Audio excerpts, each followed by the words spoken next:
વિશે વાત કરીશ। મૈત્રી તે માત્ર શબ્દ નહીં પરંતુ ચેતના છે। આજ સુધી ઇતિહાસમાં આપણે મિત્રતાના ઘણા બધા ઉદાહરણો જોયા છે, પરંતુ તેમાંથી કૃષ્ણ ભગવાન અને સુદામાની મિત્રતા તે સૌથી શ્રેષ્ઠ મિત્રતા છે। ઘણા લોકો પુસ્તકને પણ મિત્ર માને છે, કારણ કે મિત્ર તે જીવન વિકાસમાં મદદ કરે છે અને પુસ્તક પણ તે જ કરે છે। એક મિત્રના 6 લક્ષણો છે જે એક શ્લોકમાં કહેલા છે। પાપાન નિવારયતિ યોજયતે હિતાય ગુહ્યન નિગુહતિ ગુણાન પ્રકટીકરોતિ આપદગતમ ચ ન જહાતિ દદાતિ કાલે સન્મિત્ર લક્ષણમિદમ પ્રવદંતિ સંતઃ।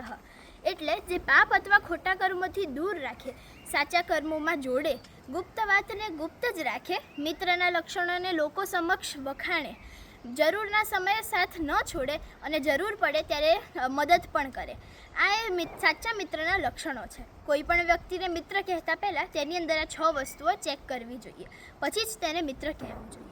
રામાયણની મિત્રતા તે સૌથી શ્રેષ્ઠ મિત્રતા છે, કારણ કે રામાયણની મિત્રતા તે સ્વાર્થ પર નહીં પરંતુ સમર્પણ ઉપર ટકેલી છે। મહર્ષિ વાલ્મીકીએ રામાયણમાં મિત્રતાના એવા માપદંડો સ્થાપિત કર્યા છે જે યુગો યુગો સુધી માર્ગદર્શન આપતા રહેશે। શ્રીરામ અને સુગ્રીવની મિત્રતા તે અગ્નિની સાક્ષીએ બંધાઈ હતી અને તે વખતે તેમને કહ્યું હતું, આજથી આપણા સુખ અને દુઃખ એક જ છે।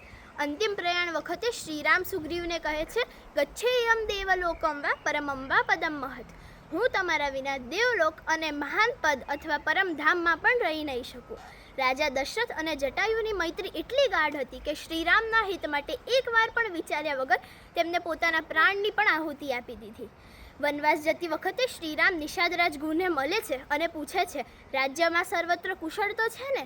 તે વખતે નિષાદરાજ કહે છે, નહીં રામત પ્રિયતમો મમાસ્તે ભુવિ કશ્ચન, શ્રીરામથી વધુ મને બીજું કોઈ જ પ્રિય નથી। આવી મિત્રતા હોવી જોઈએ।